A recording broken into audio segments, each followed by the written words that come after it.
Hi everyone, welcome back to my channel. ഇന്ന് നമ്മൾ നോക്കുന്നത് സഖ്യ എന്ന ചാപ്റ്റർ ആണ്. അപ്പോൾ ഫസ്റ്റ് തന്നെ നമുക്ക് സഖ്യയുടെ ഡെഫിനിഷൻ നോക്കാം. सज्ञा उस विकारी शब्द को कहते हैं जिससे किसी व्यक्ति, वस्तु, स्थान, भाव या गुण के नाम का बोध हो. സഖ്യ എന്ന് പറയുന്നത് ആ ഒരു വികാരി ശബ്ദിനെയാണ്. വികാരി ശബ്ദം എന്താണ് കഴിഞ്ഞ ദിവസത്തെ വീഡിയോയില്, അതായത് ശബ്ദ വിചാറിൽ പറഞ്ഞിട്ടുണ്ടായിരുന്നു. അത്തരം ഒരു വികാരി ശബ്ദാണ് എന്തിനെയൊക്കെ സൂചിപ്പിക്കുന്നത്? ജിസ്സെ കിസി വ്യക്തി, വസ്തു, സ്ഥാൻ, ഭാവ് യാ ഗുൺ കെ നാം കാ ബോധ് ഹോത്താ ഹെ. ഒരു വ്യക്തിയുടെയോ ഒരു വസ്തുവിന്റെയോ ഒരു സ്ഥാനത്തിന്റെയോ ഒരു ഭാവത്തിന്റെയോ അഥവാ ഒരു ഗുണത്തിന്റെയോ പേര് മനസ്സിലാകുന്നത്, അതിനെയാണ് സഖ്യ എന്ന് പറയുന്നത്. അപ്പോൾ സഖ്യ എന്ന് പറഞ്ഞാൽ നൗണിന്റെ ഹിന്ദി വേർഡാണ്.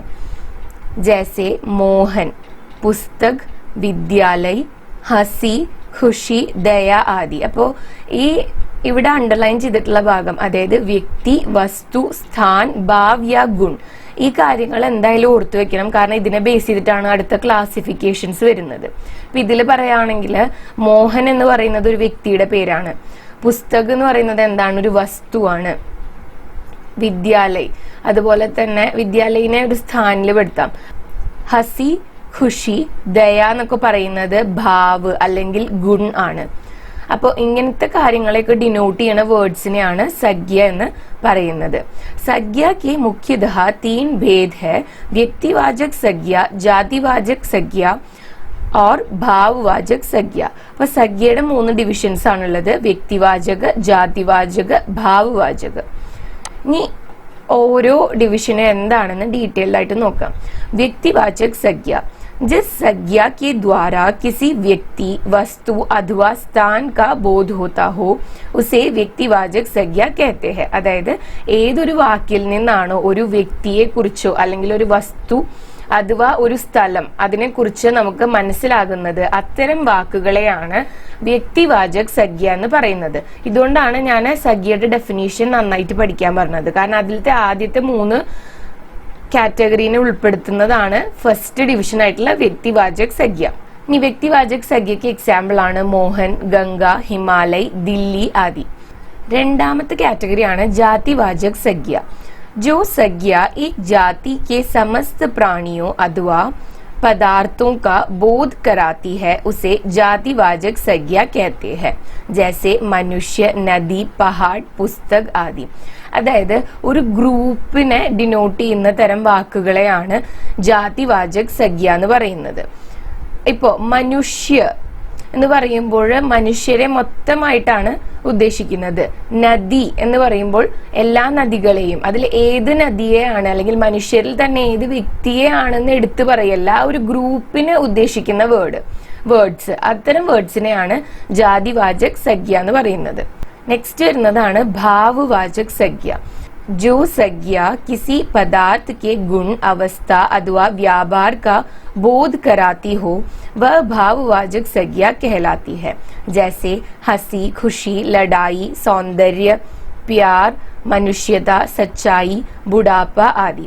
ഒരു പദാർത്ഥത്തിന്റെ ഗുണം അല്ലെങ്കിൽ അതിന്റെ അവസ്ഥ, മാനസികാവസ്ഥ, ഇതിനെയൊക്കെ ഡിനോട്ട് ചെയ്യുന്ന വാക്കുകളെയാണ് ഭാവവാചക സംജ്ഞ എന്ന് പറയുന്നത്. എക്സാമ്പിൾ ആയിട്ട് ഹസി, ഖുഷി, ലഡായി, ഇതിലെ എക്സാമ്പിൾസ് കണ്ടു കഴിഞ്ഞാൽ നിങ്ങൾക്ക് മനസ്സിലാവും, ക്ലിയർ ആയിട്ട് മനസ്സിലാവും എത്തരം വാക്കുകളെയാണ് ഭാവവാചക സംജ്ഞ എന്ന് പറയുന്നത് എന്ന്. ഇനി ഭാവവാചക സംജ്ഞയെ മുഖ്യതः 3 प्रकार के शब्दों से बनती है. ഇനി ഭാവവാചക സംജ്ഞ 3 തരത്തിലുള്ള വേർഡ്സിൽ നിന്നാണ് ഉണ്ടാക്കിയിട്ടുള്ളത്. അതിലെ ഫസ്റ്റ് വൺ ആണ് जातिवाचक संज्ञा से. जैसे मनुष्य से मनुष्यता, लड़का से लड़कपन, शिशु से शैशव, चोर से चोरी, गवाह से गवाही. അപ്പം ഈ ഭാവവാചക സംജ്ഞ ഉണ്ടാക്കിയിട്ടുള്ളത് 3 വേർഡ്സ് എന്നാണ്, അല്ലെങ്കിൽ 3 തരത്തിലാണെന്ന് പറഞ്ഞു. അപ്പോൾ അതിലെ ഫസ്റ്റ് കാറ്റഗറി എന്ന് പറയുന്നത് ജാതിവാചക സംജ്ഞയിൽ നിന്നാണ്. ഈ ജാതിവാചക സംജ്ഞയിൽ നിന്ന് എങ്ങനെയാണ് ഭാവവാചക സംജ്ഞ ഉണ്ടാക്കുന്നത് എന്നാണ് ഇവിടെ കാണിച്ചിട്ടുള്ളത്. മനുഷ്യനിൽ നിന്നും മനുഷ്യത അഥവാ മനുഷ്യത്വം എന്ന് പറയുന്ന ആ ഒരു ഭാവവാചക സംഖ്യ ഉണ്ടാക്കുന്നു. ലടുക്ക, അതിൽ നിന്ന് ലടപ്പൻ, ശിശുവിൽ നിന്ന് ശൈശവ്, അതുപോലെ തന്നെ ചോർ എന്നതിൽ നിന്ന് ചോരി, ഗവാഹ് എന്നുള്ളതിൽ നിന്നും ഗവാഹി. ഗവാഹ് എന്ന് പറഞ്ഞു കഴിഞ്ഞാൽ വിറ്റ്നസ് എന്നാണ്. ഗവാഹി എന്ന് പറഞ്ഞു കഴിഞ്ഞാൽ മൊഴി കൊടുക്കുക. സെക്കൻഡ് വൺ ക്രിയാസെ. അപ്പൊ ആദ്യം ജാതിവാചക സംഖ്യയിൽ നിന്നാണ് ഉണ്ടാക്കുന്നത്, രണ്ടാമത് ക്രിയയിൽ നിന്നാണ്. ജैसे खेलना से खेल, लड़ना से लड़ाई, घबराना से घबराहट. ക്രിയയിൽ നിന്നും ഭാവവാചക സംഖ്യ ഇങ്ങനെയാണ് ഉണ്ടാക്കുന്നത്. തേർഡ് കാറ്റഗറിയാണ് വിശേഷൺ സെ. जैसे काला से कालापन, ठंडा से ठंड, गरम से गर्मी, സുന്ദർ സെ സുന്ദർദ ഓർ ലാൽ സെ ലാലി. ഇത്തരം വിശേഷണങ്ങളിൽ നിന്നും എങ്ങനെയാണ് ഭാവവാചക സംഖ്യ ഉണ്ടാക്കിയിരിക്കുന്നത് എന്നും ഇവിടെ ക്ലിയർ ആയിട്ട് പറഞ്ഞിട്ടുണ്ട്. അപ്പോൾ ഈ 3 കാറ്റഗറിയിൽ വിടുന്ന വേർഡ്സിൽ നിന്നാണ് ഭാവവാചക സംഖ്യ ഫോം ചെയ്യുന്നത്.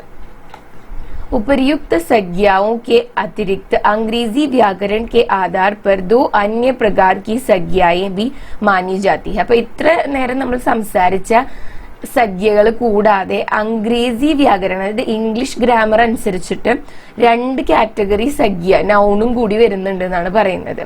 അതിലൊന്നാണ് സമുദായ വാചക സംഖ്യ, രണ്ടാമത്തെ ദ്രവ്യവാചക സംഖ്യ. ഫസ്റ്റ് വൺ നോക്കാം. സമുദായ വാചക സംഖ്യ जो संज्ञा प्राणियों अथवा पदार्थों के समुदाय या समूह का बोध कराती है उसे समुदाय वाचक संज्ञ कहते हैं. അപ്പോൾ ഒരു സബ്സ്റ്റൻസിന്റെ അല്ലെങ്കിൽ ഓർഗാനിസത്തിന്റെ ഗ്രൂപ്പിനെ, ഒരു ഗ്രൂപ്പ് അവരുടെ സമുദായത്തെ കാണിക്കുന്നത് പോലെയുള്ള വേർഡ്സിനെയാണ് സമുദായ വാചകം എന്ന് പറയുന്നത്. എക്സാമ്പിൾ സഭ, ഭീഡ്, സേന, സംഘ് ആദി. അപ്പൊ ഇങ്ങനെ ഒരു ഗ്രൂപ്പിനെ കാണിക്കുന്നതിനെയാണ് സമുദായ വാചക സംഖ്യ എന്ന് പറയുന്നത്. സെക്കൻഡ് വൺ ദ്രവ്യവാചക സംഖ്യ. ജിസ് സംഖ്യ के द्वारा किसी द्रव्य या पदार्थ का बोध होता है उसे द्रव्यवाचक संज्ञा कहते हैं. जैसे सोना, चांदी, हवा, तेल, शहद आदि. ഒരു പദാർത്ഥത്തെ അഥവാ ഒരു ദ്രവ്യത്തെ സൂചിപ്പിക്കുന്ന വാക്കുകളെയാണ് ദ്രവ്യവാചക സംഖ്യ എന്ന് പറയുന്നത്. സോന, ചാന്തി. സോന എന്ന് വെച്ചാൽ എന്താണ്? ഗോൾഡ്. ചാന്തി സിൽവർ. ഹവ വിൻഡ്, കാറ്റ്. തേല് ഓയിൽ. ഷഹദ് ഹണി.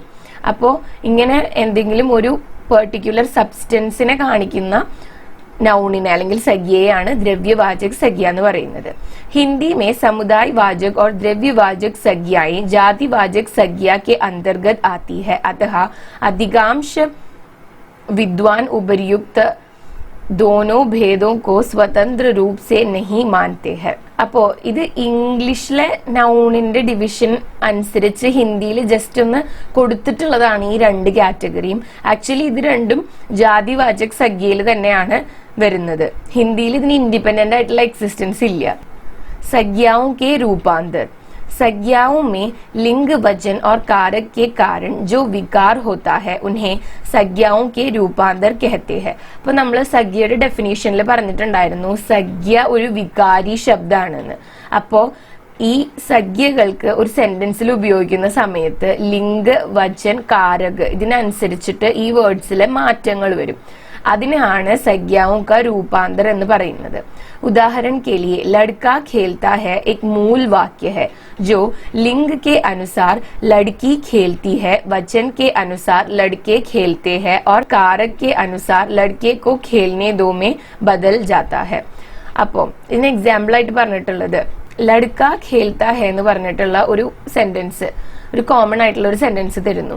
അത് ലിംഗ് കെ അനുസാർ, അതായത് ആ വാക്കിന്റെ ലിംഗം അനുസരിച്ചിട്ട് ലഡ്കി ഖേൽത്തി ഹെ എന്നായിട്ട് മാറുന്നു.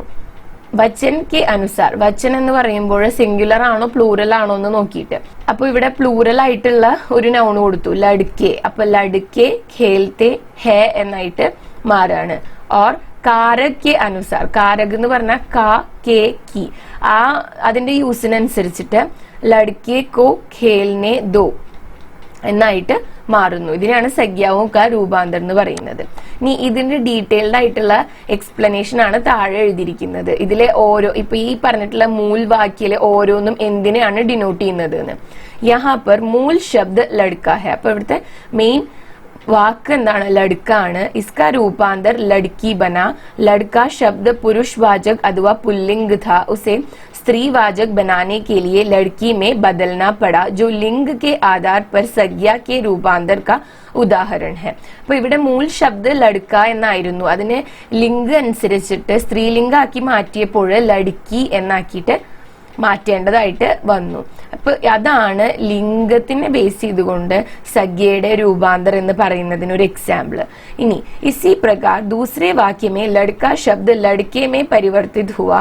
लड़का शब्द से एक लड़के का बोध होता है और लड़के शब्द से एक से अधिक लड़कों का वचन के आधार पर संज्ञा के रूपांतर का यह उदाहरण है. അപ്പോ ലഡ്ക എന്ന് പറയുമ്പോൾ ഒരു ബോയ് എന്നുള്ള ഐഡിയ ആണ് അത് കൺവേ ചെയ്യുന്നത്. പക്ഷെ ലഡ്കെ എന്നാക്കുമ്പോൾ ഒന്നിൽ കൂടുതൽ ബോയ്സ് എന്നുള്ള മീനിങ് ആണ് ആ സെന്റൻസ് കൺവേ ചെയ്യുക. അപ്പോ അവിടെ വചൻ അല്ലെങ്കിൽ സിംഗുലർ ആണോ പ്ലൂറൽ ആണോ എന്നുള്ളത് നോക്കിയിട്ട് ലഡ്കെ എന്നാക്കി മാറ്റേണ്ടി വന്നു. അവിടെ വചനെ ബേസ് ചെയ്തിട്ടാണ് ഈ സഖ്യക്ക് മാറ്റം വന്നത്. അതിനൊരു ഉദാഹരണമാണ് രണ്ടാമത്തെ സെന്റൻസ്. ഇനി മൂന്നാമത്തെ സെന്റൻസ്, तीसरे वाक्य में लड़के को शब्द लड़का शब्द का रूपांतर है, जो कारक के अनुसार संज्ञा के रूपांतर का उदाहरण है.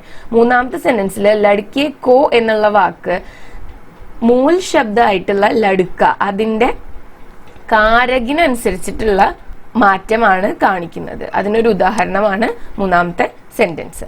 അപ്പോൾ ഇത്രയാണ് സഖ്യ എന്ന് പറഞ്ഞ ചാപ്റ്ററിൽ പറയുന്നത്. ഇനിയിപ്പോ ലാസ്റ്റിൽ ഇതിന്റെ സ്ത്രീലിംഗ്, പുല്ലിംഗ്, അതുപോലെ തന്നെ വചൻ, കാരകിനെ കുറിച്ചൊക്കെ പറഞ്ഞു നിർത്തിയിട്ടുണ്ട്. അപ്പൊ അടുത്ത ചാപ്റ്റേഴ്സിലൊക്കെ ഇതിലെ ഓരോന്നും വീണ്ടും ഡീറ്റെയിൽ ആയിട്ട് എക്സ്പ്ലെയിൻ ചെയ്ത് വരികയാണ് ചെയ്യുക. അപ്പൊ ഇന്നത്തെ വീഡിയോ ഇത്രയേ ഉള്ളൂ. നിങ്ങൾക്ക് യൂസ്ഫുൾ ആയെന്ന് കരുതുന്നു. യൂസ്ഫുൾ ആയിട്ടുണ്ടെങ്കിൽ വീഡിയോ ലൈക്ക് ചെയ്യുക, ഷെയർ ചെയ്യുക, അതുപോലെ തന്നെ ചാനൽ സബ്സ്ക്രൈബ് ചെയ്യുക. ആൻഡ് നിങ്ങൾക്ക് എന്തെങ്കിലും സജഷൻസ്, എന്തെങ്കിലും ഡൗട്ട്സ് എന്തെങ്കിലും ഉണ്ടെങ്കിൽ അത് കോമെന്റ്സിൽ എഴുതി അറിയിക്കുക കേട്ടോ. And thanks for watching the video.